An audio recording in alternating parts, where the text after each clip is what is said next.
Hello, Bellevue Heights Church, BHC today. The Holy Spirit, where do you start? Well, page 1 of the Bible. God's Spirit is there to bring about life and order and beauty. The Holy Spirit is God's personal presence. The Hebrew word for this is ruach, which is breath and wind or spirit, but they all have in common is energy, an invisible energy that is like feeling a deep breath or wind that moves the clouds or sways the tree branches. And just like wind and breath are invisible, God's Spirit is invisible. Wind is powerful, so God's Spirit is powerful. And just as breath keeps us alive, so God's Spirit sustains all life. And we see God's Spirit giving special empowerment to people for specific tasks.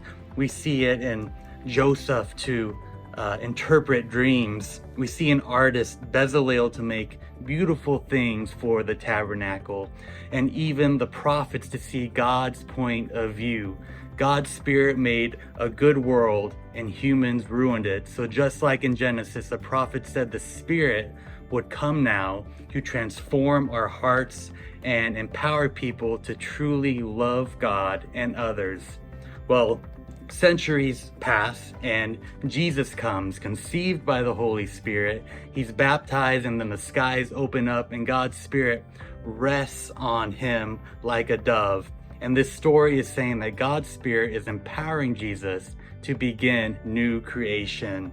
And we see this happening as he heals people, as he forgives their sins. He is creating life where there is once death. Now, Israel's religious leaders oppose Jesus. They eventually have him killed.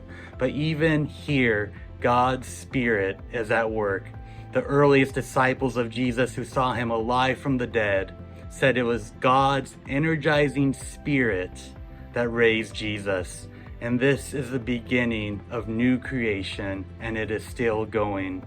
When Jesus appeared to his closest followers, he breathed on them and said, "Receive the Holy Spirit." And soon after that, the Spirit powerfully comes on all his disciples so they can become part of this new creation and share the good news and learn how to live by the energy and influence of God's Spirit.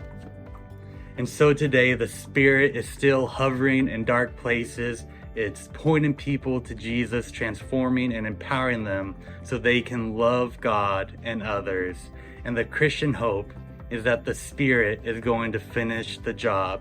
The story of the Bible ends with this vision of new humanity living in a new world that's permeated with God's love and life-giving Spirit. So may the fellowship of the Holy Spirit be with you all as we live and love like Jesus by the power of the Spirit. Have a great day, my friends. God bless.